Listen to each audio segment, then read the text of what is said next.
कि ज्योतिष आखिर है क्या, इसे हम कैसे समझें? ये 100% साइंस है, रिसर्च का विषय है बहुत बड़ा। जी।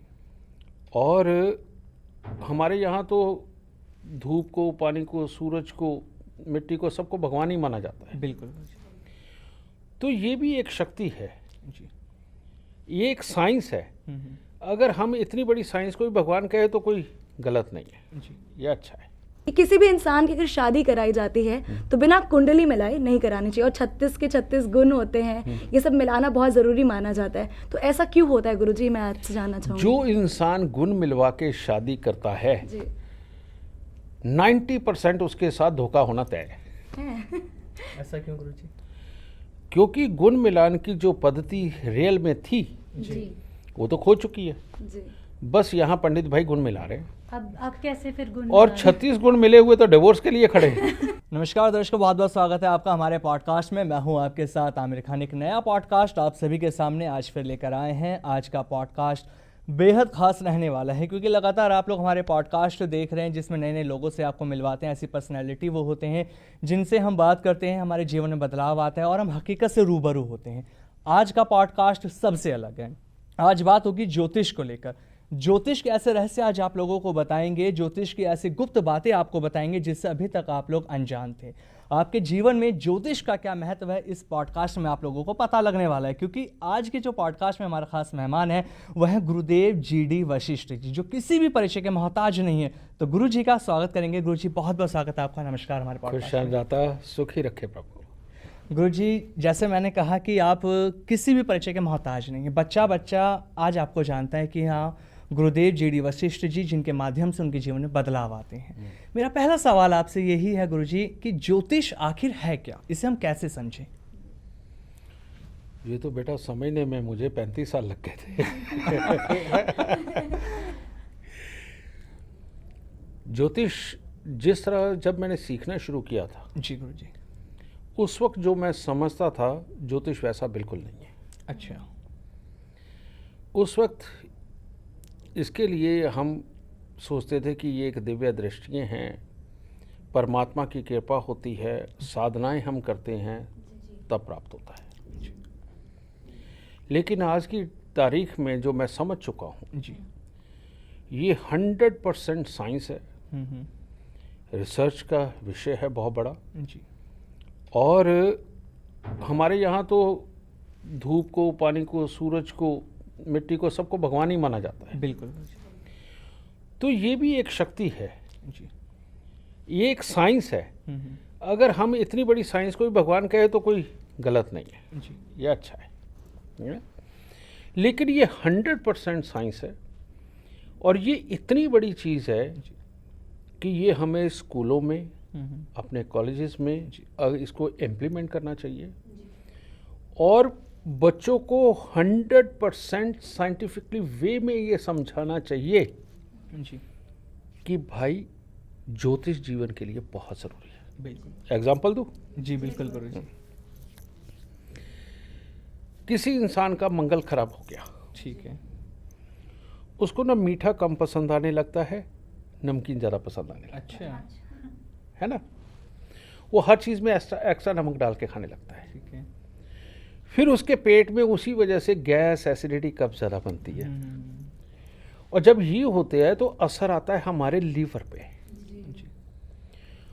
अब लीवर की परफेक्ट वर्किंग ना रहने के कारण इसका असर आने लगता है आंखों की रोशनी पे। अच्छा गुरुजी। तो यानी कि चश्मे का नंबर बड़ा होने लगता है। जी और जब इधर से भी हम हटते हैं, जी। अगर और सोचे, इंसान ऐसा ना इरिटेटिंग नेचर का, जी। बहुत ज़्यादा मेहनत, गहराई से सोच के प्लान करने की बुद्धि उसकी चले जाती है। जी। और वो जल्दी जल्दी कुछ भी करके ना गलत सही आदमियों के साथ मिल करके कमाने की सोचता है, और अपनी इज्जत का बंटा लगवा के बैठ जाता है। जी। जी। ये एक मंगल खराब समझाया। अच्छा। और ऐसे इंसान में एक जेलस की भावना उत्पन्न होती है। पड़ोसी को बढ़ते हुए नहीं देख सकता, अपने रिश्तेदार को बढ़ते हुए नहीं देख सकता, क्योंकि कहीं ना कहीं ये कुंठा तो है ना, मैं नहीं कर पा रहा, जी। जी। है ना। वो उसकी फ्रस्ट्रेशन ही जेलस के रूप में झलकने लगती है। ये मंगल खराब है। जी। अब जब किसी बच्चे को ये पता चलेगा कि मेरी जन्म कुंडली का मंगल खराब है, जी। मैंने नमक एक्स्ट्रा नहीं खाना, मुझे बैठ के गहराई से सिनेरियो को देखते हुए प्लान करके आगे तक की सोचनी है, वरना मेरी गंदी आदत मेरे को डुबो देगी। ठीक है, अगर ये मैं दोनों चीज़ें करूँगा तो ना तो मेरे लीवर पे इम्पैक्ट आए, ना मेरी आंखों पे इम्पैक्ट आए, ना मेरे अंदर जेलस भावना आए, क्योंकि मैं अब लंबा प्लान करके देर तक काम करना सीख रहा हूँ, कर रहा हूँ। तो सोच बच्चे की वर्किंग कितनी खेल के सामने आएगी, आएगा ना जी। तो ये वाले बदलाव लाने के लिए दुनिया के अंदर हमें अपनी शिक्षा व्यवस्था के अंदर ज्योतिष को परम स्थान देना चाहिए। जी। फिर गुण होते हैं। एक आदमी एक तरह के ग्रह योग में जो पैदा हुआ, हमें पता वो दिल के और दिमाग की कौन सी गहराइयों से सोचता है और उसके अकॉर्डिंग इसको दुनिया के अंदर कौन सा काम दिया जाए, है ना। और कौन से इंसान की क्षमताएं इतनी बड़ी नहीं हैं, लेकिन ये कम से कम जितना समझाया जाए उतना कर लेता है, तो उसके लिए ये वाली वर्किंग बनती है। तो अपने आप को भी हर तरह से जज करना, एनालाइज करना, वो आने लगेगा। मोटा मोटा करके इंसान अपने जीवन को समझने लगेगा। जो महादशा, लाल किताब दशा, ये सब जब बदलती है तो उसको ये पता चलेगा कि मेरा जीवन अब किधर मुड़ने लगा है। तुमने देखा होगा 50-52 साल की उम्र में मियाँ बीवी के तलाक हो जाते हैं। इतने साल क्या कर रहे थे, है ना। वो दशाओं का असर, जैसे ही दशा बदलती है वैसे ही मानसिकता बदल जाती है। तो वो किसी भी आयु में गुरुजी दशा कुंडली की हमारी बदलती है? किसी में भी। मैंने एक लेटेस्ट नई चीज़ खोजी है जी। इस बात को हुए 4-5 महीने। अच्छा गुरुजी। उसको हम देते हैं इस नाम से भाग्य की अशुभता की तारीखें। अच्छा।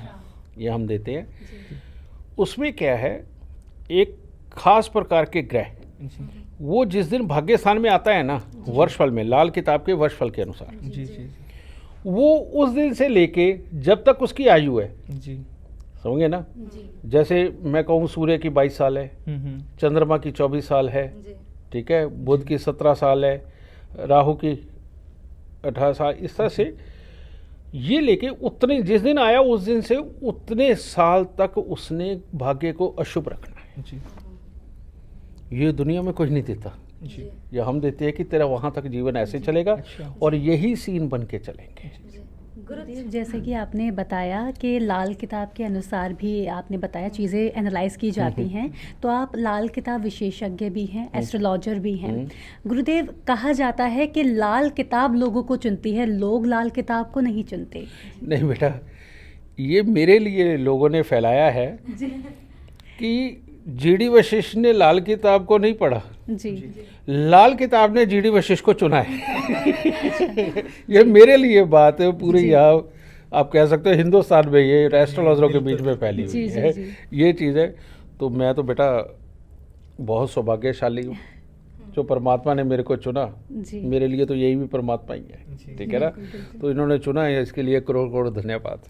गुरुदेव, लाल किताब में होता क्या है, क्या होती है लाल किताब?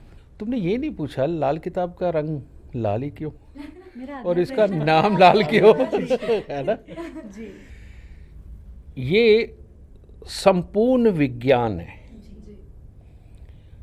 जो हमारे वेद हैं,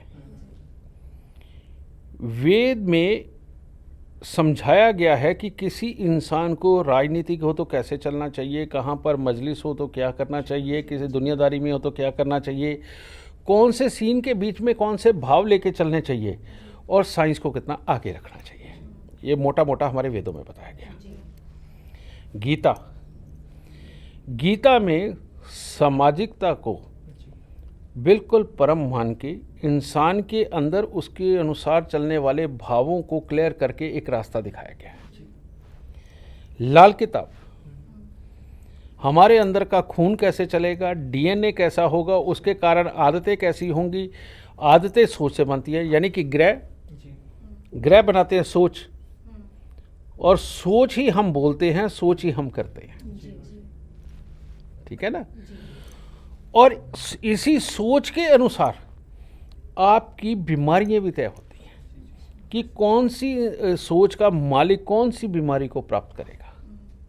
ये कैसे पता लगेगा गुरुजी? यही तो मैं रोज करता हूँ, यही तो मैं रोज कहता हूँ। तभी तो मैं कह रहा हूँ जी। कि यूनिवर्सिटियों में इसका सिलेबस लगना चाहिए। अभी मैंने मंगल की बात कही, हाँ। आदत भी बताई, फंक्शनिंग भी बताई और बताया कि लीवर पे तो दिक्कत गुरु है। जी जिसका मंगल खराब है, क्योंकि अगर हम देखें सबके कुंडलियाँ अलग अलग हैं, बहुत से लोग ऐसे हैं सेम डेट ऑफ बर्थ है, टाइम भी सेम है, सब कुछ सेम है, तो सबका मंगल खराब नहीं है। अगर सबका मंगल खराब भी है तो क्या सिम्टम्स सब में सेम रहते हैं, परेशानियां सबकी सेम रहेंगी? बेटा पहली बात तो जो तुमने कही ना कि सेम टाइम सेम सब कुछ, पहले तो मुझे एक भी जन्म कुंडली ऐसी ला के दिखाओ, ऐसा होता ही नहीं। हमने बहुत सारे देखे हैं ज्योतिष जो कहते हैं कि same date of birth same कुंडली रहती है, सब कुछ होता है। होता ही नहीं बेटा, कभी भी नहीं। तो ये एक भ्रम है जो लोगों के बीच में बना हुआ है। मैं जब जन्म कुंडली बनाता हूँ ना बेटा, तो दिल्ली में पैदा हुए, मैं कहता हूँ दिल्ली के कौन से इलाके में, शादरा में पैदा हुआ है, रोहिणी में पैदा हुआ है, ग्रेटर कैलाश में पैदा हुआ है या किधर, इतनी देर में अक्षांश बदलता है। हाँ, पैदा उस जगह से। हाँ, उसका रीज़न दुनिया सारे एस्ट्रोलॉजर लगन कुंडली बनाते हैं, बिल्कुल गुरुजी। है ना, 24 घंटे में 12 बनते हैं। मैं बेटा एक दिन के अंदर 247 कुंडलियाँ बनाता हूँ। तो उसमें कोई रिसर्च वर्क करना होता Of होता course. इतनी सारी कुंडली एक हाँ, दिन में? मेरे यहाँ 3 मिनट के अंदर कुंडली बदल जाती है। 3 मिनट में? हाँ, तो इसलिए कैसे सेम हो सकता है। जी। एक सम्मेलन में गया था मैं, वहाँ मेरे से किसी ने, जुड़वा बच्चों की बात चल रही थी, कैसे हो सकता, किसी ने खड़े होकर सवाल कर दिया कि कैसे इनका जीवन अलग हो सकता, समझाओ। नहीं कोई जवाब दे पाया। मैंने स्क्रीन के साथ स्विच करके अपने लैपटॉप को जी वहाँ दिखाया कि 2 जुड़वा बहनें थी, वही थी, उनमें से एक, मैं उसकी डेट ऑफ बर्थ टाइम डाली, बर्थ प्लेस डाला, सब कुछ डाला, उसको दिखाया। मैं कहा ये देख 12 कर, मैं तेरे ये लगे हुए हैं, मैं तेरी बहन का और तेरा कितना फ़र्क है, कहती 7 मिनट का। मैं 7 मिनट छोड़, बहुत दूर है, मैं 2 मिनट बाद का टाइम डालता हूँ। जी। 2 मिनट का डाला, 9 घर बदल गए। एकदम चेंज सारा। हाँ, फिर मैंने उसे बताया उसके अलावा वही टाइम डाल के कि तेरे में ये है, तेरी बहन में ये फ़र्क है, तेरे में ये है, तेरी बहन में ये वाला फ़र्क है। उसने सारे हाँ बोले, कहती हाँ ऐसे ही है। जी। तो बेटा जुड़वा कोई नहीं होता। जुड़वा कौन से होते हैं मैं तुम्हें वो बताता हूँ। जी बिल्कुल गुरुजी। जुड़वा होता है कि जब कंसीव ये बच्चे होते हैं, जी।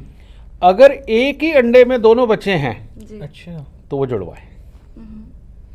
ये वो बच्चे होते हैं कि एक को बुखार चढ़ेगा तो दूसरे को भी चढ़ेगा, जी जी। एक के दर्द हुआ तो दूसरे को भी होगा। समझ गए ना, ये वाले जो जितनी भी कहानियां बनी जी हैं, जी बहुत सुना है ये ऐसा सिर्फ लोगों उन्हीं के कारण होता है। ये डॉक्टर तो फौरन बता सकता है जी। कि ये एक ही अंडे के 2 अलग अलग के, लेकिन जो 2 अलग अलग अंडों से डेवलप होते हैं वो जुड़वा नहीं होते। जी। ये शायद ज्योतिष अब तक नहीं बताता। ये पहली बार मैंने गुरुजी डॉक्टर ही सुना बता है। सकते- ये थी। जी। तो बेटा यहाँ तो काम ही रोज रिसर्च का है, जी। तो ये सारी चीज़ों को जानना ही तो मेरा काम है, जी। है ना। गुरुजी, हाँ, हाँ। यहाँ मैं आपको रोकना चाह रही, सॉरी। हम कुंडली की बात कर रहे थे, तो एक बहुत कॉमन चीज़ हम सुनते हैं कि किसी भी इंसान की अगर शादी कराई जाती है तो बिना कुंडली मिलाए नहीं करानी चाहिए, और 36 के 36 गुण होते हैं, ये सब मिलाना बहुत ज़रूरी माना जाता है। तो ऐसा क्यों होता है गुरुजी, मैं आपसे जानना चाहूँगी। जो इंसान गुण मिलवा के शादी करता है, जी। 90% उसके साथ धोखा होना तय है। ऐसा क्यों गुरुजी? क्योंकि गुण मिलान की जो पद्धति रियल में थी जी। वो तो खो चुकी है। जी। बस यहाँ पंडित भाई गुण मिला रहे हैं, अब कैसे फिर गुण और 36 गुण मिले हुए तो डिवोर्स के लिए खड़े हैं। तो और क्या मिलवाओगे। तो लेकिन हर ज्योतिष तो यही कहता है सर कि पहले आप कुंडली मिलाइए, वरना फिर आपका रिश्ता सही नहीं चलेगा। क्या वो गारंटी देता है? मैं गारंटी देता हूँ। जी आज ही सुबह की बात है, जी। मेरे दोस्त ने एक डेट ऑफ बर्थ टाइम भेजा, अपने बेटे के लिए लड़की देखी थी। मैंने 100% ना बोली, मैं बिल्कुल नहीं। अब यहाँ पंगा देखो क्या पड़ा। मैं इसका बाप बर्बाद होना चाहिए, मैं उसके पास तो पैसा भी नहीं होना चाहिए, पैसा उसका खो चुका होना चाहिए। जी कहता नहीं भाई, उसका बाप एसीपी है जी। और वेल सेटल है, किसी चीज़ की कमी नहीं है, मैं लड़की की पढ़ाई भी नहीं होनी चाहिए। कहता है MBBS है लड़की। मैं कहा फिर सुन, मैं तेरे साथ धोखा हो रहा है, ये डेट ऑफ बर्थ टाइम सही नहीं बताई जा रही, लड़की की उम्र ज़्यादा है, उन्होंने कम करके तेरे को बताई है। क्योंकि मेरी प्रेडिक्शन नहीं गलत हो सकती। जी जी। बिल्कुल गुरुजी। समझे ना। बिल्कुल कुंडली मिलान का है क्या बेटा, उसका कुंडली मिलान इस चीज़ का होना चाहिए, दोनों बच्चे सेक्सुअली फिट हैं क्या, लड़की माँ बन सकती है क्या, लड़का बाप बनने के काबिल है क्या, बिल्कुल। जी। लड़की का स्वभाव क्या, लड़के का स्वभाव क्या, परिवार मिलके चला लेंगे कि नहीं चलाएंगे। जी। जी जी जी ठीक है। और इससे आगे त्याग की भावना कितनी है। जी। इस घर परिवार का सीन क्या है, ये कौन से माहौल में रहते हैं और ये कौन से माहौल में एडजस्ट कर सकती है या कर सकता है। जी ठीक है, क्योंकि मानसिकता भी एक तरह की नहीं होती। कोई सिर्फ मॉडर्न वे में रहना चाहता है, कोई ये चाहता है कि नहीं ये बातें तो करी ना जाए, बिल्कुल बस यही वाले सीन बेस्ट है। इन दिमागों को जोड़ना होता है। जी बिल्कुल। इनमें गुण क्या होता है भाई? कुछ नहीं होता। जी गुरुदेव, मेरा यही प्रश्न था कि जो आजकल लोग लव मैरिज कर लेते हैं वो लोग तो नहीं मिलाते, कुंडली नहीं मिलवाते, बहुत से लोग तो कुंडली देखते भी नहीं हैं, तो बहुत से लोगों की जो लव मैरिज है सक्सेसफुल हो जाती है और बहुत सौ की नहीं हो पाती है, तो वहाँ क्या कारण रहता है? क्योंकि प्रेम तो शुरुआत में दोनों में ही था। जी लव मैरिज की एक बात है, जी आज एक लड़की या लड़का उठ के कनाडा चले जाए, अमेज़न जंगलों में चला जाए, अफ्रीका में चला जाए या कहीं चला जाए, जी बेटा विपरीत लिंगी तो वो ढूंढ ही लेगा।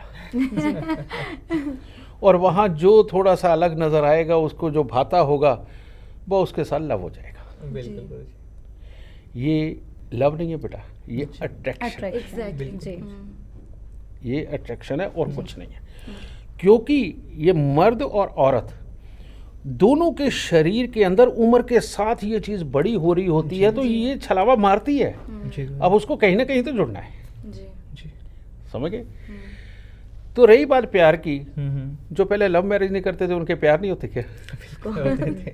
जी बाप दादा तो ऐसे ही रहे हैं, बिल्कुल है ना? आज के बच्चे कर रहे हैं, ठीक है कर लो, वो मैटर नहीं करता। जी जी लेकिन अब तुम प्यार की बात कर रही हो तो सुनो, अब बच्चे इतने समझदार हो गए हैं, तुम्हारी उम्र के बच्चे आते हैं, लड़का भी आता है और लड़की भी आती है। जी लड़की आके साफ कहती है ये ढंग का है भी, कुछ कमाएगा भी कि मुझे बता दो, अगर ये ढंग का है तो मैं हाँ बोलूं, वरना ना करके आगे चलूं। ठीक है, जी बहुत अक्लमंदी की बात है, क्योंकि लाइफ का सबसे बड़ा बिजनेस है ये।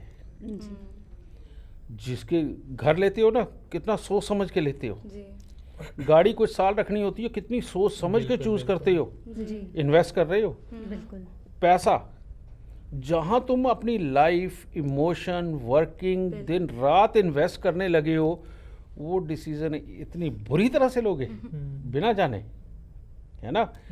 तो सही मायने में बेटा कुंडली दिखा के ये चेक करो। नहीं तो बच्चे वो भी आ रहे हैं कि जिनकी शादी को 4 साल हो गए, लड़की को आ रही है। प्यार के केस वो भी आ रहे हैं कि लव मैरिज करी है, एक रात भी इकट्ठे नहीं सो पाए, कारण ये कि लड़का काबिल नहीं है। और उसने शादी इसीलिए की है कि उसके ऊपर से ये दाग धुल जाए, किसी को पता ना चले। ऐसे ऐसे दुखी केसेस आते हैं मेरे पास, समझे ना? तो बेटा ये जो तुम बातें कह रही हो, मैं हूँ 100% प्रैक्टिकल आदमी, बिल्कुल बिल्कुल गुरुदेव समझ गए ना? जी मेरे को वो वाले इमोशन, वो वाले ज्ञान की बातें, वो वाली सारी ये घुमा करके करने वाली चीजें, मैं नहीं फंसता इनमें। जी गुरु जी जी अभी हम इतनी सारी बातें शादी को लेके कर रहे हैं, तो एक और दोष आता है जो कहते हैं मांगलिक दोष। जब मांगलिक दोष होता है तो कहते हैं कि लड़की अगर मांगलिक है तो मांगलिक लड़के से शादी कराओ। तो इसमें क्या सच्चाई है, इसमें कोई लॉजिक है या नहीं? पीछे 2-3 सम्मेलन हुए जिसमें 3-3, 500 जोशी भी थे। जी मैंने स्टेज पोडियम पे से कहा सब झूठ है। जी अब वहाँ इतने सारे जोशी जो टीवी पे आते हैं, सारे जिन चेहरों को तुम जानते हो, वो बैठे हुए थे। जी मैं कहा सब झूठ है, उसका सच्चाई क्या है? सच्चाई ये है कि एक होता है मंगल, एक होता है मंगल शुभ और एक होता है मंगल बद। जी ठीक है, अकेला मंगल बन के वो लगन में 12वें घर पे, 4थे घर में, 7वें घर में, 8वें घर में बैठा हो, तो उस बच्चे से, जो आपका बच्चा नॉन मांगलिक है, उससे शादी कर दो उसकी, बहुत अच्छा रहेगा। और अगर कहीं 12वें घर में, पहले घर में, 4थे घर में, 7वें घर में, 8वें घर के अंदर मंगल शुभ बैठा है, अपने नॉन मांगलिक बच्चे की उसके साथ शादी करवा के परमात्मा को करोड़ करोड़ धन्यवाद दो कि इतना अच्छा बच्चा अब तुम्हारे बच्चे को जुड़ा है और तुम्हारे नसीब अच्छे हैं। अब ये पूरी ज़िंदगी बहुत ख्याल रखेगा और खुद मर्द बन के कमाएगा, चाहे वो लड़की हो चाहे लड़का हो, खुद कमाएगा, पूरे परिवार के ऊपर अपना सब कुछ लुटाएगा, है ना? तो ये मांगलिक की 2 डेफिनेशन, 2 तो पार हो गई। अब तीसरी बची जो मंगल बद। मंगल बद जिसके साथ जुड़ेगा या तो उसको बर्बाद करेगा या खुद को बर्बाद करेगा, गुरुजी या तो वो मरेगा या वो मरेगा। ये बड़ी खतरनाक सिचुएशन है, समझे। अब वो किसी को गहराई से ढूंढना नहीं आता जी कि मंगल बद कैसे होता है। जी तो इन्होंने फैला क्या दिया, जन्म कुंडली में मंगल 12वें में, पहले में, चौथे में, 7वें में, 8वें में हो तो ये मांगलिक है, बस मेहनत करना ही नहीं चाहते, मांगलिक बात से शादी मत करो। है ना। और मैं कह रहा हूँ परमात्मा मेरे बच्चों की शादियाँ वहाँ करवाए जहाँ मंगल 12वें में, पहले में, चौथे में, 7वें, 8वें में बैठा हो, पर मंगल शुभ वाला होना चाहिए। इसमें पता कैसे लगेगा शुभ और अशुभ मंगल कौन सा है? बेटा टेस्ट तो डॉक्टर ही करेगा, जी नब्ज तो वही टटोलेगा। बिल्कुल। इसके लिए ही अच्छे एस्ट्रोलॉजर तो की गुरुजी जरूरत इसमें आंशिक मांगलिक का क्या रोल रहता है? क्योंकि कहते हैं ना कि घोर मांगलिक है, आंशिक मांगलिक है, ये अलग अलग तरह के नाम दिए जा रहे हैं ज्योतिषों द्वारा। पड़ती है। हाँ हाँ तो इनको कैसे पहचाने कि क्या सही है क्या गलत है? बेटा, अपनी गलतियों को ढांपने के लिए कई तरह के मसौदे बने हैं, अच्छा समझ गए ना। सिंपल सी बात है, जो है सो है। मंगल मंगल है, मंगल शुभ है, मंगल बद है, और कुछ नहीं होता। गुरुजी अभी तक इस पॉडकास्ट में हम ज्योतिष के इर्द गिर्द ही बात करते आ रहे हैं। अब इस पॉडकास्ट में एक बहुत इंपॉर्टेंट क्वेश्चंस मैं आपसे जानना चाहूँगा। हम आपके बारे में बात करेंगे कि आप बहुत नए नए इनोवेशन करते आ रहे हैं। जैसे भी आपने थोड़ी देर पहले भी बताया था कि 35 साल तकरीबन 4 दशक की मैं बात करता हूँ, 35 साल मैं छोड़ देता, आपने ज्योतिष को दिए अपने। इसमें आपने क्या क्या नए इनोवेशन करे हैं अभी तक, जिसमें सबसे पहले तो मैं जानता हूँ AI एस्ट्रोलॉजी, तो वो क्या है उसके बारे में जानना चाहते हैं, और जो न्यू इनोवेशन अभी और आपने करे हैं उनकी क्या जरूरत पड़ी जो आपने करे? मेरे पास कई बड़े बड़े ज्योतिषी आए जिनका नाम है दुनिया में। उन्होंने मुझसे कहा, कहते ये महादशा काम क्यों नहीं करती। दूसरे ने कहा कि ये इतना शुभ ग्रह है, ये आदमी गरीब क्यों है। तीसरे ने कहा इतना जबरदस्त यहाँ पर राजयोग बैठा हुआ है, ये आदमी बीमारी से ग्रसित है। ये जो क्वेश्चन मेरे दिमाग में पड़ते थे बेटा, इन्होंने मेरा दिन रात का चैन छीन लिया था। और मुझे रिसर्च की पहले से आदत थी, मैं और डूबता गया और डूबता गया। आज की डेट में मैं जिस जगह पे पहुंचा हूं, महादशा को जिस तरह से डिसाइड किया जाता है, जब महादशा शुभ होती है तो जिस ग्रह की महादशा है, आप उसके फल जब बोलोगे तो आदमी खुश हो जाएगा, हाँ मेरे साथ में यही है, मेरे साथ में यही है। वहां से ज्योतिषी स्टैब्लिश हो जाता है, इस दुनिया में वो बन जाता है। वहीं एक दुखी इंसान जाता है, ज्योतिषी उसी की महादशा को देख करके उसके बारे में बताता है, वो कहता नहीं मज़ा नहीं आया। अब ज्योतिषी साइकोलॉजिकल घुमा देता है, उसको थोड़ा बहुत सेटिस्फाई कर देता है, लेकिन ज्योतिषी स्वयं अनसेटिस्फाई हो जाता है कि मैंने तो ये बताया था, ये होना चाहिए था, ये है ही नहीं। मैंने इस हिस्से को ढूंढ लिया, जिसकी महादशा चल रही है, किसकी, मान लीजिए बृहस्पति की चल रही है, इसको बृहस्पति ही फल देगा या राहु फल देगा या चंद्रमा फल देगा या मंगल फल देगा, इनमें से कुछ भी संभव है, जो कि इस दुनिया के अंदर अभी और बाकी ज्योतिष पढ़ने वालों के पास में नहीं है। समझ गए? यही रीजन है कि मेरी प्रेडिक्शन जो है वो बिल्कुल सच निकलती है, महादशा पढ़ने वाले की प्रेडिक्शन गलत निकल जाती है। ठीक है, ये मेरी लेटेस्ट खोज। फिर मैंने एक बताया भाग्य की अशुभता की तरीके, फिर एक हमने निकाला किस्मत का ग्रह, ठीक है, एक हमने निकाली कुंडली की सांकड़ी यानी जंजीर, ठीक है, फिर हमने कुंडली की ताकत निकाली, ये भी है। फिर उसके बाद अनगिनत ऐसे मैंने अपने खुद के योग बनाए कि जो आज की डेट में दुनिया के अंदर विद्यमान है। जैसे मैं एग्जांपल के तौर पर, या जवाब थोड़ा लंबा है, अगर आज मैं चाहूं कि श्री कृष्ण जी, राम जी, रावण जी या और जितने पीछे संत हुए हैं, उनके जैसी किसी की कुंडली धरती पे हो तो मुझे दिखा दो, नहीं मिलेगी। मिलते जुलते ग्रह मिल जाएंगे, कोई ना कोई एक दो ग्रह तो इधर उधर होंगे, नहीं पॉसिबल ना। तो क्या अब ये संत नहीं पैदा होते, राम नहीं होते, किशन जी नहीं होते, कौन नहीं पैदा होता? हर कोई अपने क्षेत्र में बहुत बढ़िया काम कर रहा है।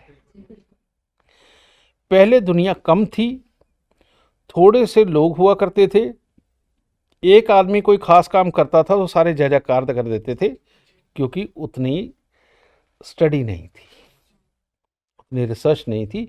सिर्फ एक खास खास घराने या एक खास बुद्धि का कोई इंसान पैदा हुआ तो वो अपने लिए रास्ते ढूंढ लेता था, मशहूर हो जाता था, उसकी जय जयकार भी होती थी। आज की डेट में तो लोगों ने रॉकेट तक बना दिए, किसने बनाया किसको पता है? यहाँ से हम चंद्रमा को प्रणाम किया करते थे, लोगों ने चंद्रमा पे रॉकेट उतार दिया। ये भगवान से कम है क्या? नहीं। अब ये जो लोग पैदा हो रहे हैं, इनके योग कहाँ है? कौन सी किताब में लिखा हुआ है कि ये रॉकेट उड़ा देगा, ये फास्ट ट्रेन बना देगा, ये इतनी बड़ी बिल्डिंगें बना देगा, ये समुंदर के अंदर एक नया आइलैंड क्रिएट कर देगा, ये समुंदर में से गैस निकालने के काबिल बना देगा? ये योग कहाँ से आए? ज्योतिष एक फार्मूला बेस्ड चीज है।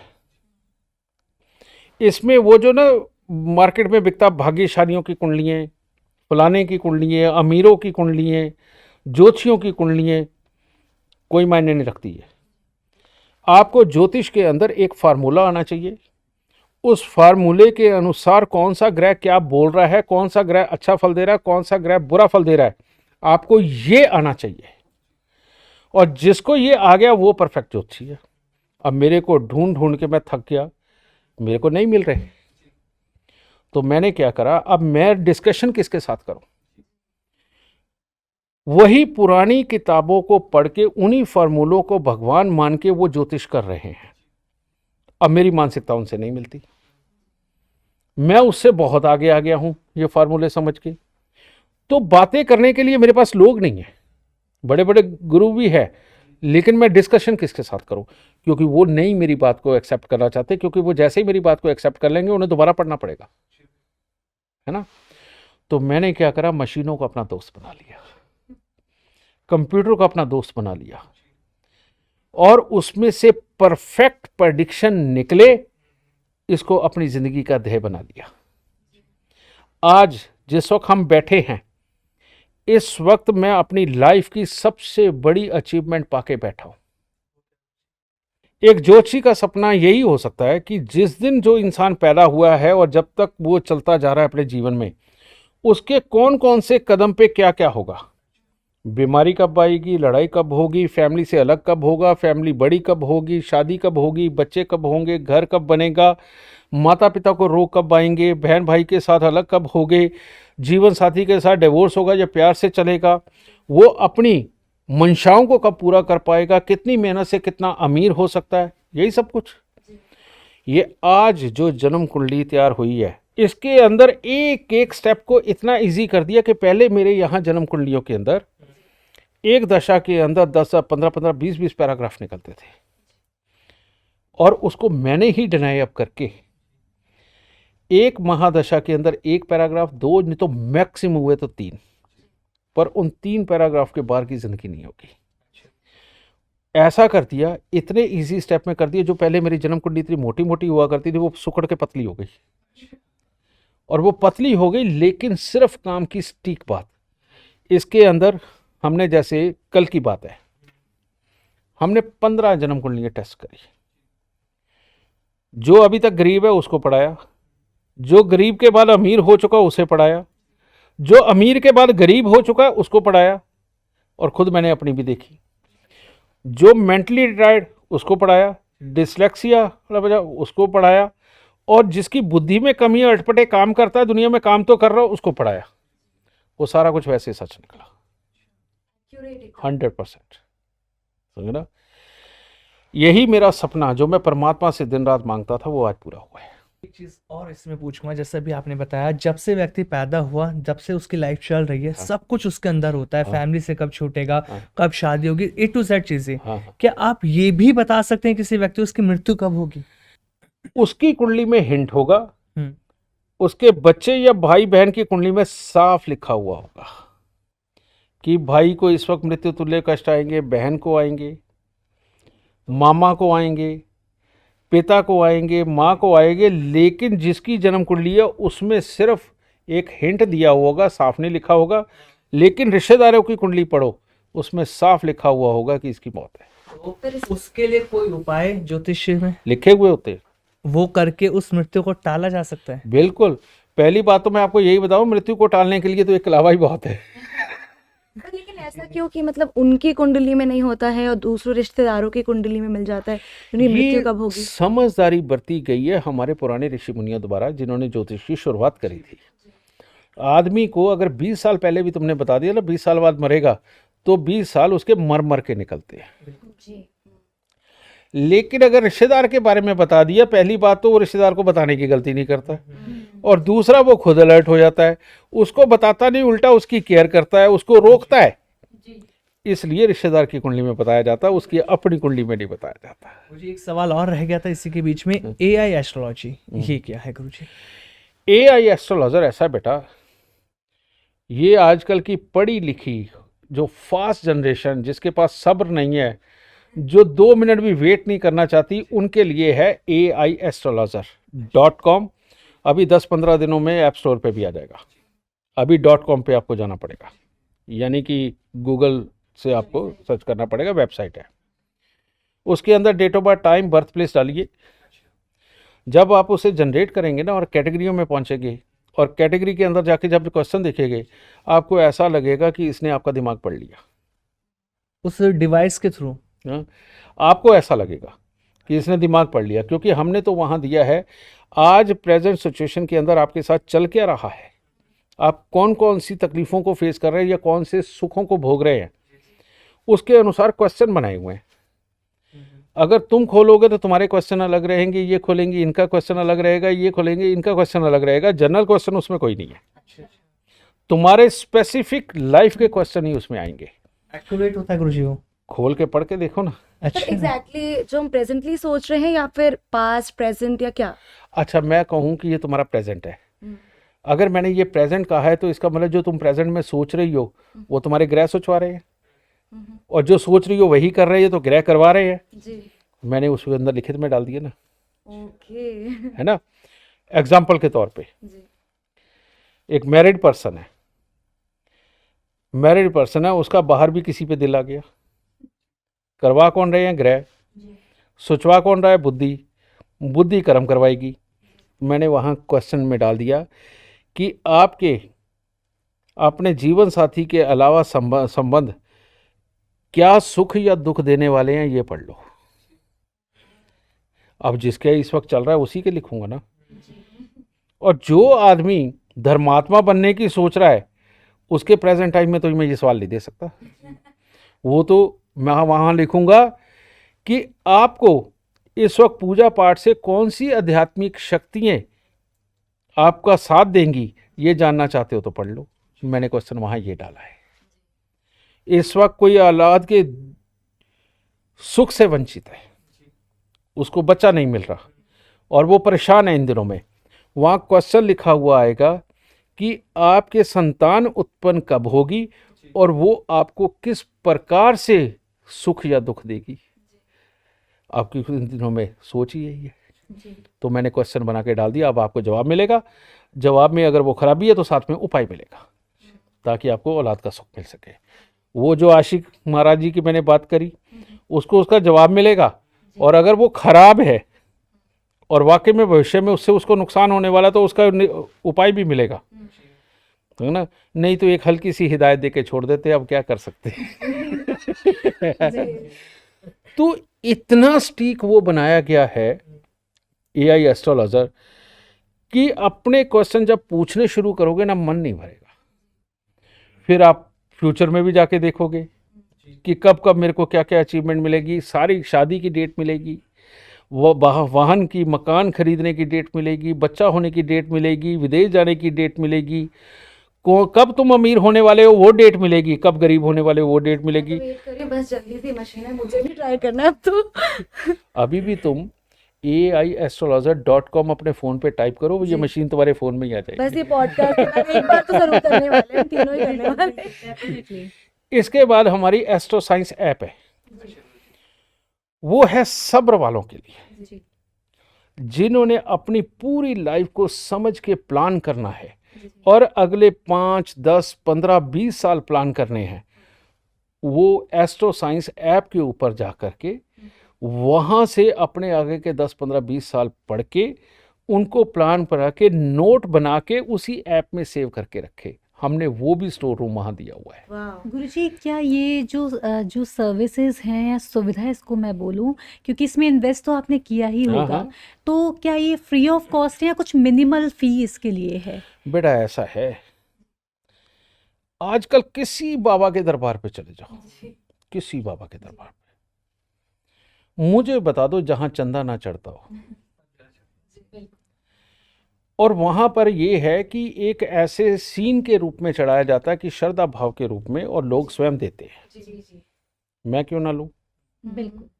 मैं दिन रात मेहनत कर रहा हूँ, इतनी मेहनत कर रहा हूँ। चलो दुनिया में नाम मैंने कमा लिया, चलो मेरा तो नाम हो गया, मेरे बच्चों का क्या कसूर है, उनको मैं क्या दूंगा? जी बिल्कुल। है ना।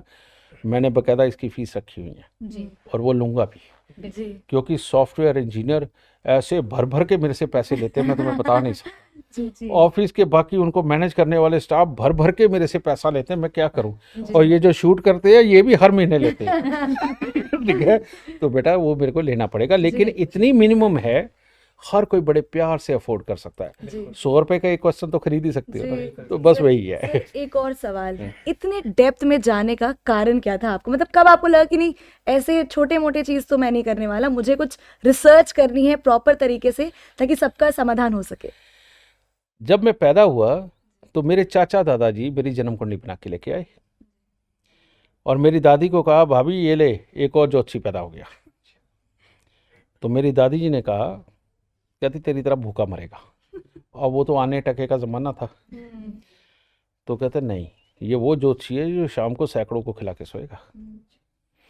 12 साल का था, मेरी माँ की सहेली के जेठ, मेरे पहले गुरु श्री ML सूद साहब, वो आए। मैं 12 साल का था।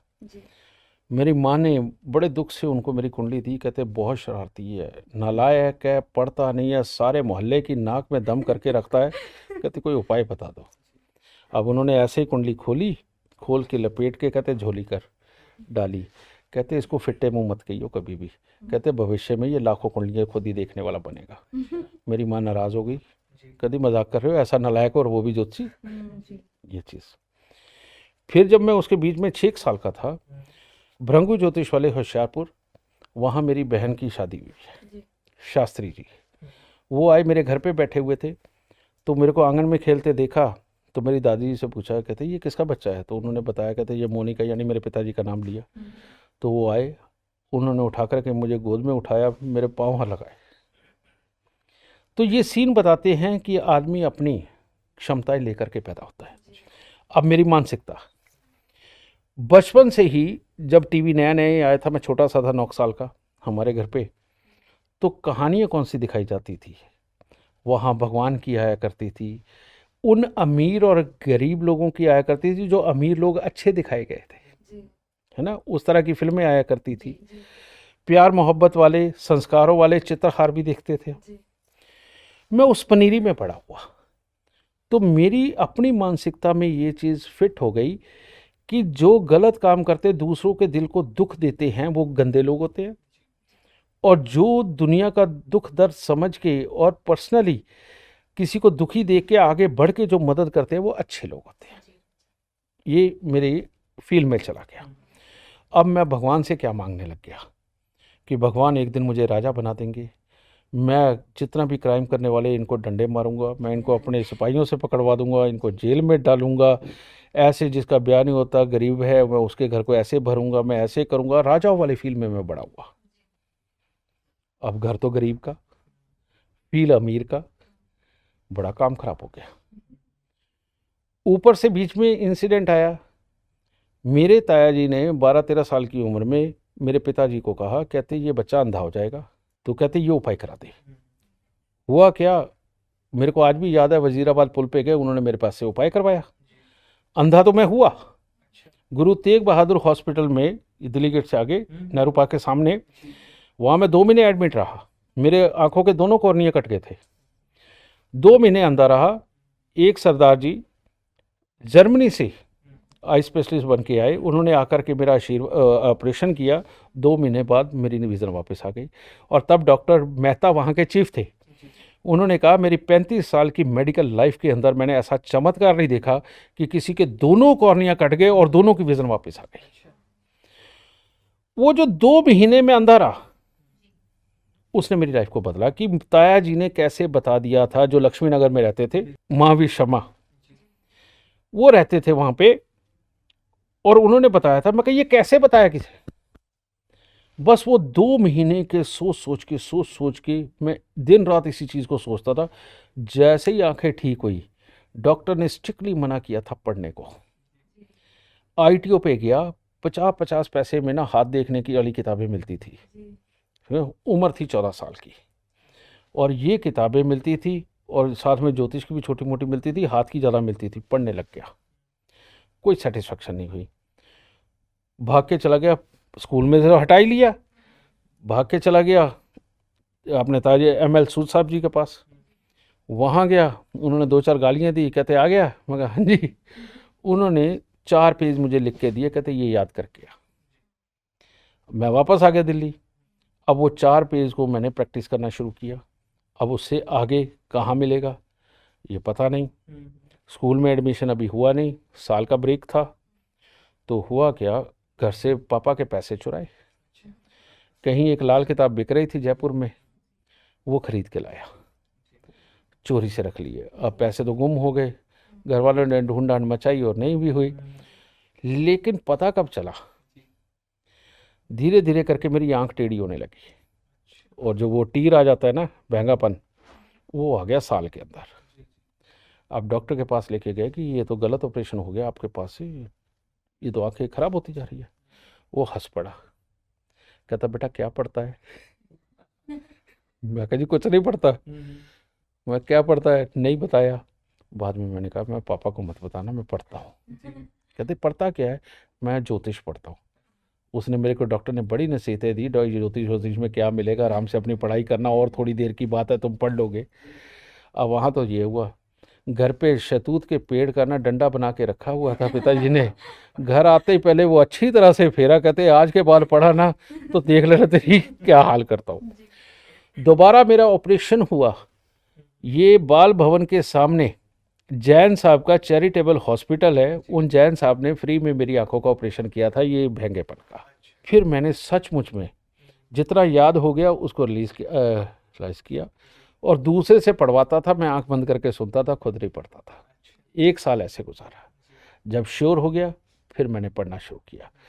तो इस तरह से ये ज्योतिष की जर्नी रही। जो तुमने सवाल किया था बेटा, मैंने कहा ग्रह ही सोच है, सोच ही हमारी वर्किंग है, वही हमारी वाणी है।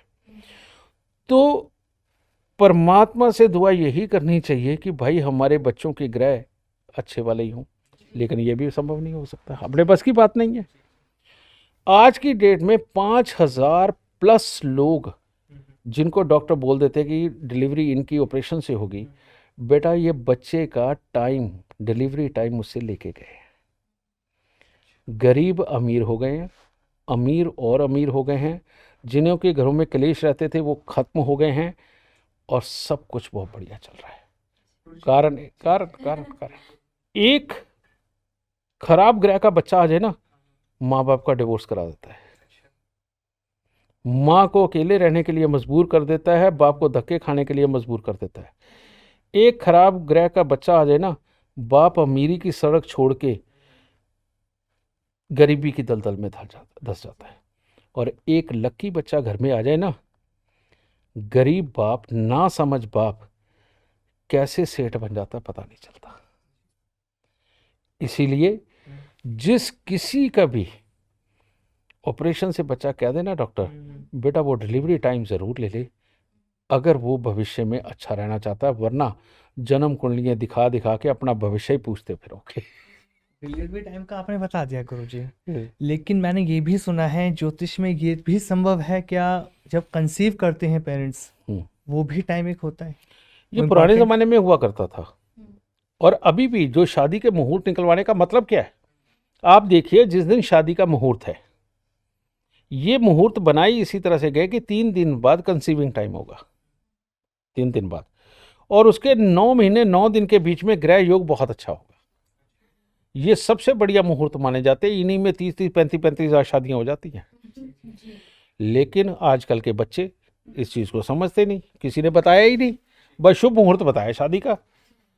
रियलिटी में ये वो कंसीविंग टाइम है कि इस समय में ग्रह योग अच्छा चल रहा होगा, इस वक्त में बच्चा होगा तो उसमें खासियतें होंगी। ये आने वाले बच्चे के लिए ये मुहूर्त बनाया जाता है, समझे। ये पहले होता था, हम तो उससे भी एडवांस निकल आए, क्योंकि बच्चे कहते जी अभी कंसीव नहीं करेंगे, पहले हमें ये काम करना है, ये पढ़ाई पूरी करनी है, इस नौकरी पे लगना है, ये वाले घर लेना है, ये गाड़ी लेनी है।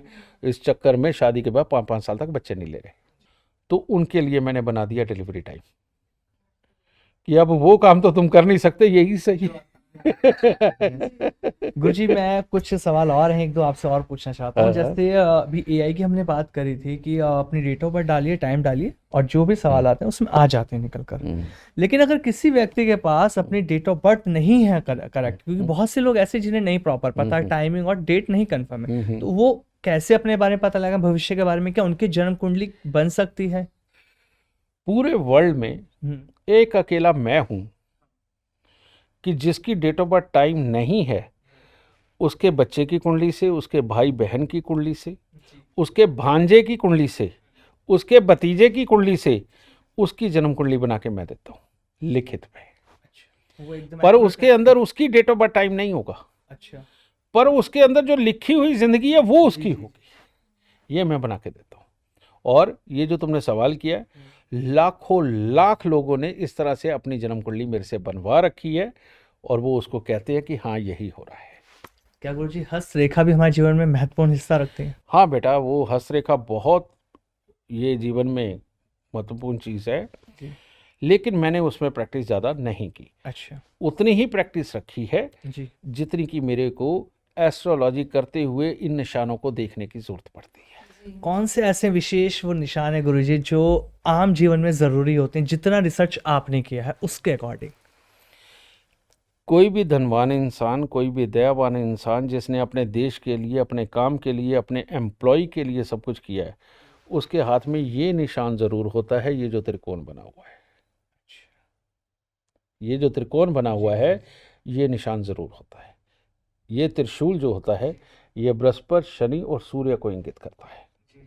जिसकी ये 3 चीज़ें उसके काबू में, ये पावरफुल है, वो इंसान धैर्यवान होता है, प्लानिंग वाला होता है, अच्छे दिल वाला होता है, अच्छी प्लानिंग करके दूसरों के साथ लेकर के बढ़ने वाला होता है। फिर ऐसे तो हाथ में बहुत सारे निशान हैं। फिर ये बुध की रेखा ये आ गई, साथ में आ गई। ये दिल की रेखा तक जा रही है, नीचे जा रही है, ऊपर रह रही है, इसकी अलग सीन है। ये सूर्य रेखा है, इसकी एक अलग सीन है। ये शुक्र का पर्वत है, इस पे जाल है या इसके ऊपर छत्र का निशान है। ये चंद्रमा पर्वत है। ये मंगल बुध उधर को झुक रहा है या सीधा जा रहा है, समझना, इसके अनुसार है। बहुत बहुत बड़ा विज्ञान है ये। एक कहा जा रहा है आज के डेट में सबसे ज़्यादा वायरल जो वीडियो मैं देखता हूँ कि अगर आपकी हथेली में एक्स का निशान है और वो बंद मुट्ठी में आ जाती है तो आप बहुत ज़्यादा अमीर रहेंगे, पैसा रहेगा। इसी की बात कर रहे हो ना? है ना? आंसर शायद बेटा, मिल गया ये एक्स का मतलब क्या है? जी।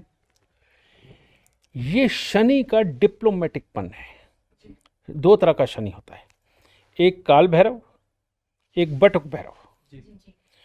काल भैरव वो जो दूसरे के गले पे अंगूठा दबा के छीनने का काम करता है, उनके ये निशान नहीं होता।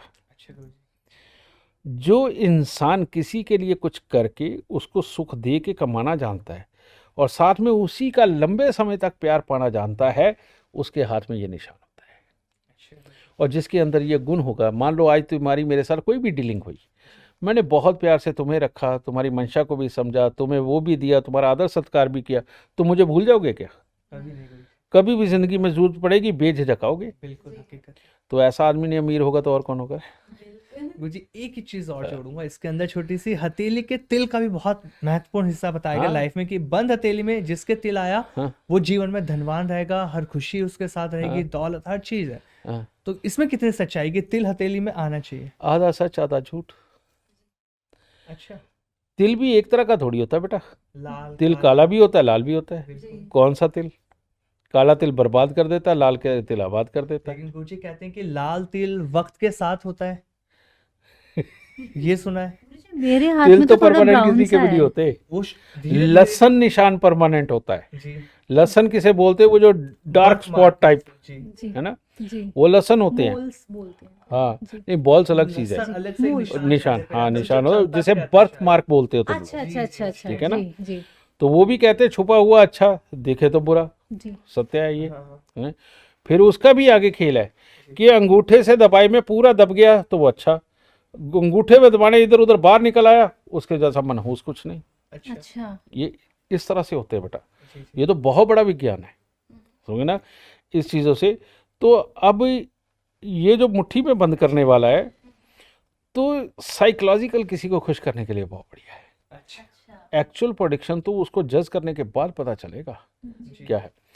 बल्कि ये रील वालों ने इतना आसान बना लिया है कि ये एक शब्द बोलेंगे पूरी दुनिया पे इम्प्लीमेंट हो जाएगा, वाह वाह हो जाएगी। एक और सवाल है, जैसे बहुत सारे मिथ वायरल होते रहते हैं। वैसे मैंने बहुत लोगों को सुना है अगर आपकी हाथों में खुजली होती है तो आपके पास बहुत सारे पैसे आने वाले हैं, तो क्या ये सच्चाई है या कोई मिथ ही है ये? नहीं, ये सच्चाई है। जी, लेफ्ट हैंड पे हो तो जाने वाले हैं, राइट हैंड पे तो आने वाले हैं। दोनों लड़की पर दोनों हो के। तो गुरुजी, बस आएगा भी जाएगा भी। अच्छा, आदान प्रदान चलता रहेगा।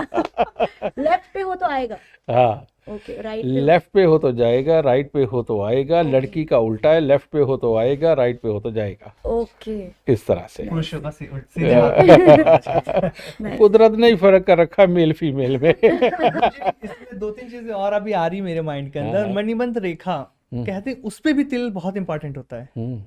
बेटा मणिबंध ही तो सब कुछ है। मणिबंध, जी, मणिबंध किसे बोलते हैं? जो यहाँ की रेखाएं होती हैं।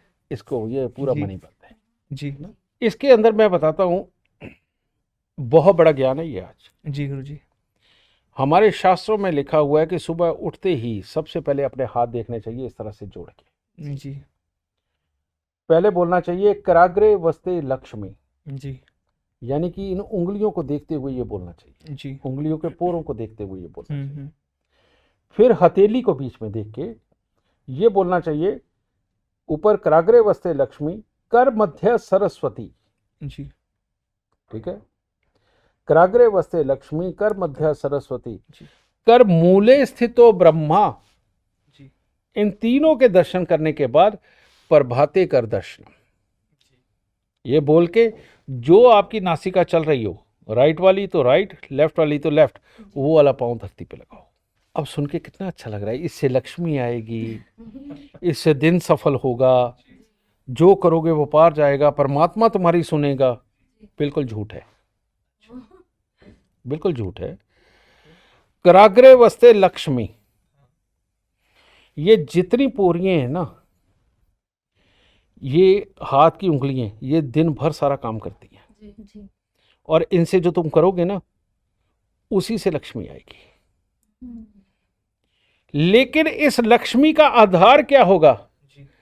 कर मध्य सरस्वती, हथेली है कि तुम कितने पढ़े लिखे हो, कितने धक्के खाए हैं, कितनी प्रैक्टिस करी है, कहाँ पे क्या सीखा है, कौन सी चीज को कौन से ज्ञान से बोलना है, किस तरह की डिप्लोमेटिक वे में बोलना है, ये सारे एक्सपीरियंस कैरी किए हैं क्या? जी, यही तो है सरस्वती, है ना। अब अगर तुमने लक्ष्मी, पैसे कमाने हैं, इस सरस्वती के ज्ञान से कमाने हैं, तो अग्रे वस्ते लक्ष्मी, कर मध्य सरस्वती, कर मूले स्थितो ब्रह्मा। अरे तुम स्वस्थ होगे तो करोगे, जिसकी कलाई हाथ की ऐसे पकड़ में ना आए ना, वो ताकतवर होता है। और जिस औरत की कलाई के अंदर जान हो ना, मोटे हो, वो जिंदगी में कभी बीमार नहीं पड़ती, सारे काम कर जाती है। और मर्द की कलाई सॉलिड हो ना बेटा, अपने अंदर कॉन्फिडेंस ऐसा होता है किसी भी काम करने को तत्पर, किसी को फेस करे। 100% साइंस को क्या बना के रख दिया? एक मंत्रों से बैठ के क्या तुम्हें धन मिल जाएगा? 100% हमारे वेदों में साइंस बताई गई है जी कि ये तो करोगे लक्ष्मी कमाने के लिए, और उसके पहले भाग में सरस्वती पैदा करो, सीखो, जगह जगह धक्के खाओ, मेहनत करो, कर्म करो। और लेकिन वो सबसे पहले अपने इस स्वास्थ्य का धन रखो जिसे ब्रह्मा कहा गया है। जी समझ गए? तो डाइटिंग करने से ठीक है, ये ब्रह्मा कभी नहीं मजबूत हो सकता। और अगर ब्रह्मा मजबूत नहीं होगा, सरस्वती पे फोकस कर ही नहीं सकते। जी और अगर सरस्वती पे फोकस नहीं होगा, लक्ष्मी कमा ही नहीं सकते, चोरी कर सकते हो। इसीलिए जिनके पास काम ज्यादा होता है वो दिन में 10 बार खाते हैं, और जिनके पास काम नहीं होता आधा दिन डाइटिंग में गुजारते हैं, है ना? तो बेटा जिसने भी दबा के धन कमाना है ना, आज के बाद डाइटिंग ना करे, दबा के खाए और अपने ब्रह्मा को, अपनी कलाइयों को मजबूत करे, जी और इतनी प्रैक्टिस करे, किसी भी चीज की इतनी प्रैक्टिस करे कि उसकी सरस्वती मजबूत हो जाए।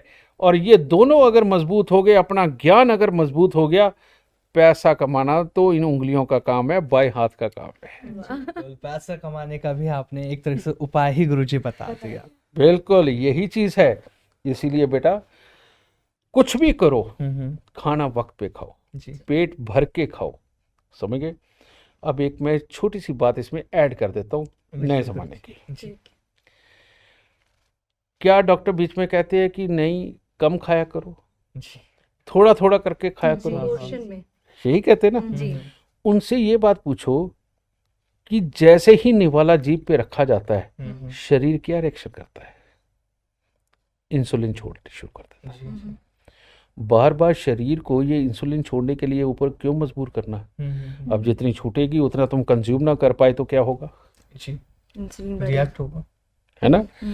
हमारे ऋषि मुनियों ने कहा कि सिर्फ 3 बार खा लो, भले पेट भर के खा लो, बाद में मत खाओ। है ना? जी। वो जानते थे कि शरीर को बार बार अंदर से एक्टिव करना ये ठीक नहीं है। जी। खास काम पे निकलने लगे हो, एक्टिव करके निकलो। कैसे? किसी भी खास काम पे निकलने लगो, माँ हो, बीवी हो, बहन हो, दही में चीनी डाल के खिलाती है ना। जी जी जी किसी भी शुभ काम पे जाते जी।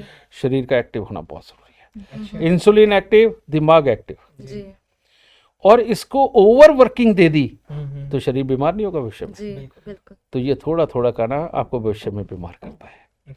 एक बार पेट भर के खाना आपको हमेशा स्वस्थ रखता है। जी समझ गए? ये तो बार बार रिसर्च है, बाहर से होती है, यहाँ के डॉक्टर को बता दी जाती हैं और वो आगे बोलते रहते हैं इनकी अपनी रिसर्च तो है नहीं। जी और बाद में वो सॉरी कह देते हैं 30 साल के बाद, जैसे इन्होंने रिफाइंड खिला खिला के आज सारा हिंदुस्तान बीमार कर दिया। अब वहाँ रिसर्च बना के रख दी कि देसी घी खाने वाला ही स्वस्थ रहेगा। अब लोगों तक ये इन्फॉर्मेशन पहुंचने में 20 साल लग जाने हैं, जी जी लेकिन तब तक दवाइयों का धड़ाधड़ चल रहा है, धड़ाधड़ चल रहा है, ये बिकती रहेगी, वो अमीर रहेगी। जी है ना? तो पुत्र, ये जो साइंस है, ये साइंस हमारे वेदों में ज़्यादा बेहतर, जी हजारों लाखों साल पहले लिखी हुई साइंस, ये ज़्यादा सटीक है वनस्पत जो आज ये रिसर्चें करते फिर रहे हैं, कुछ नहीं रखा इनमें। गुरुजी, इस पॉडकास्ट में सच में बहुत मज़ा आया आपके साथ। ज्योतिष को इतनी गहराई से हमने भी जाना है ना, जैसे 4 दशक आपने लगाए। बिल्कुल। बहुत बहुत धन्यवाद गुरुजी, आपने अपना कीमती वक्त इस पॉडकास्ट के लिए हमें दिया। नमस्कार गुरुजी। खुश रहो बेटा, सुखी रहो, माता रानी सदा सुखी रखे, खुशियाँ बख्शे, तंदुरुस्तियाँ बख्शे। जय माता की। तो आज का पॉडकास्ट बेहद खास रहा। आज हमारे इस पॉडकास्ट के खास मेहमान रहे गुरुदेव GD वशिष्ठ जी, जिन्होंने ज्योतिष के रहस्य हमें बताए। ऐसे ही पॉडकास्ट आप सभी के लिए हम लेकर आते रहेंगे। अगले पॉडकास्ट में फिर आपसे मिलेंगे, तब तक के लिए नमस्कार।